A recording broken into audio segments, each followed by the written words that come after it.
안녕하세요, 은공입니다. 오늘은 제가 은행에 다닐 때 절대 팔지 않았던 상품에 대해 얘기해 보려고 해요. 바로 레버리지 ETF와 펀드예요. 저만 그런 건 아니었나 봐요.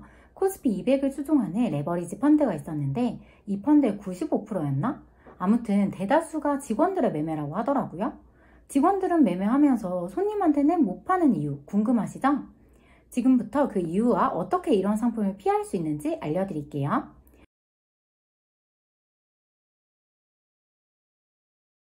먼저 레버리지 ETF가 뭔지 살펴보겠습니다. 레버리지 ETF는 특정 지수의 일일 수익률을 몇 배로 증폭시킨 상품인데요. 예를 들어 2배로 증폭시키는 레버리지 ETF가 있다면 지수가 1% 상승할 때 레버리지 ETF는 2% 상승하고요. 반대로 지수가 하락할 경우에도 손실이 2배로 증폭돼요. 듣기만 해도 엄청 공격적인 투자처럼 느껴지죠? 은행원들이 레버리지 ETF를 추천할 수 없는 가장 큰 이유는 높은 위험성이에요. 아무래도 은행을 거래하시는 분들은 투자 성향이 보수적인 분들이 많으시거든요. 손해가 2배로 날 수 있다고 설명드리면 기절하실 수도 있어요. 두 번째 이유는 이 상품이 생각보다 복잡하기 때문인데요. 하루 수익률의 2배라고 하니까 최종 수익도 2배가 될 것 같죠? 근데 실제로는 그렇지 않아요. 예를 들어 일반 ETF에 100만 원을 투자하고 2배 레버리지 ETF에도 100만 원을 투자했다고 가정해 볼게요. 여러분이 투자 타이밍을 기가 막히게 잡아서 첫날 20% 상승하고 다음날 또 10% 상승하고 그 다음날까지 또 5% 올랐다고 해볼게요. 이렇게 시뮬레이션 했을 때 일반 ETF는 38만 6천 원이 수익이 나요. 그럼 2배 레버리지 ETF는 얼마나 수익이 났을까요? 일반 ETF의 2배인 77만 2천 원일 것 같지만 실제로는 84만 8천 원의 수익이 나요. 최종 수익률의 2배가 아니라 하루 수익률의 2배여서 그런데요. 구체적인 산식은 화면으로 보여드릴게요. 그럼 조금 더 어려운 문제 한번 드려볼게요. 다시 한번 일반 ETF와 2배 레버리지 ETF에 각각 100만 원씩 투자했다고 가정해 볼게요. 첫날 20%가 상승한 후 그 다음날 30%가 하락했고 그 다음날 다시 10%가 상승했다고 가정해 볼게요. 그럼 이익이 났을까요? 손실이 났을까요? 직관적으로 생각해보면 플러스 20%, 마이너스 30%, 플러스 10%이면 원금일 것 같잖아요. 그런데 실제로는 일반 ETF는 7만 6천 원의 손실이 발생해요. 그리고 2배 레버리지 ETF는 무려 32만 8천 원의 손실이 나요. 여기서는 수수료를 고려하지 않았기 때문에 실제로는 손실률이 더 커질 거예요. 그리고 일반적으로 레버리지 ETF의 수수료가 일반 ETF의 수수료보다 더 비싸거든요. 그럼 손해율이 더 커지겠죠? 이처럼 레버리지 ETF가 추종하는 지수의 등락이 크면 손해가 엄청 심해질 수 있어요. 그리고 수익률도 우리가 직관적으로 생각한 거와 다르게 좀 더 복잡하기 때문에 참고해서 짧은 시간 안에 설명드리기가 쉽지 않아요. 세 번째는 레버리지 ETF는 단기 트레이딩에 적합한 상품이란 점이에요. 단기로 운용하면서 수익을 극대화할 수 있거든요. 저도 레버리지 펀드로 손해도 보고 수익도 내봤는데요. 이 상품은 좀 특수한 상황에서 활용하면 좋은 것 같아요. 제가 이 상품으로 가장 높은 수익을 기록했을 때는 코로나 발병 초창기였어요. 코로나가 갑자기 시작되면서 주가가 급격히 하락한 시기가 있었는데요. 거의 패닉에 가까운 하락이었죠. 이후 주가가 다시 상승하기 시작할 때 레버리지 상품을 매매했었는데요. 꽤 오래전이라 정확히 기억나진 않지만 수익률이 꽤 괜찮았어요.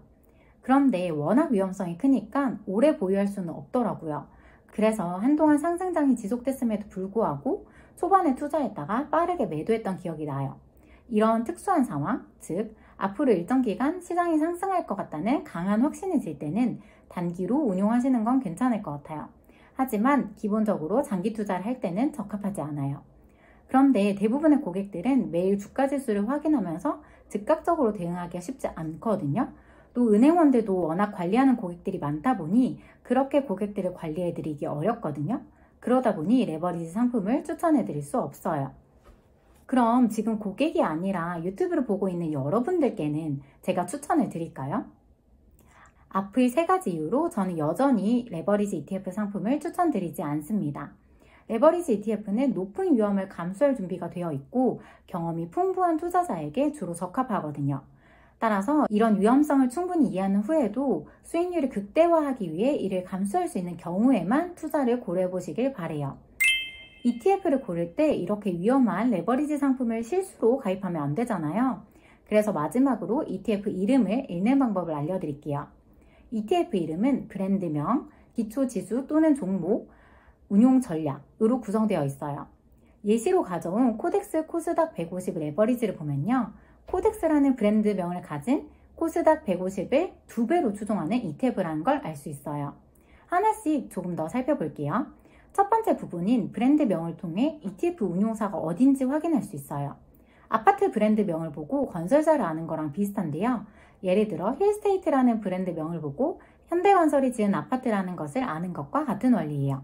국내 ETF 브랜드명과 운용사들을 예시로 보여드릴게요. ETF 이름의 두 번째 부분은 기초지수 또는 종목을 나타내요. 이는 해당 ETF가 어떤 지수나 종목을 추종하는지 알려주는데요. 예를 들어 200이라고 적혀 있으면 코스피 200 지수를 추종한다는 것을 의미해요. 참고로 코스피 200은 대한민국 주식시장의 산업별 최우량 200개 기업을 모아놓은 지수예요. 국내에 상장된 ETF 중에 해외 지수를 투자할 경우에는 미국 S&P 500 이런 식으로 투자 지역도 같이 확인할 수 있어요. 채권, 특정 업종, 원자재, 부동산 등 다양한 곳에 ETF를 통해 투자할 수 있고요. 이름의 두 번째 부분을 보고 여러분이 원하는 시장이나 섹터를 고를 수 있어요. 세 번째 부분인 운용 전략을 확인하면 해당 ETF가 레버리지 상품인지 여부를 알 수 있어요. 운용 전략에는 다양한 종류가 있지만 오늘은 레버리지와 관련된 부분만 설명드릴게요. 국내에 상장된 레버리지 상품은 2배 레버리지까지만 있는데요. 해외에는 3배, 4배 레버리지 ETF도 있어요.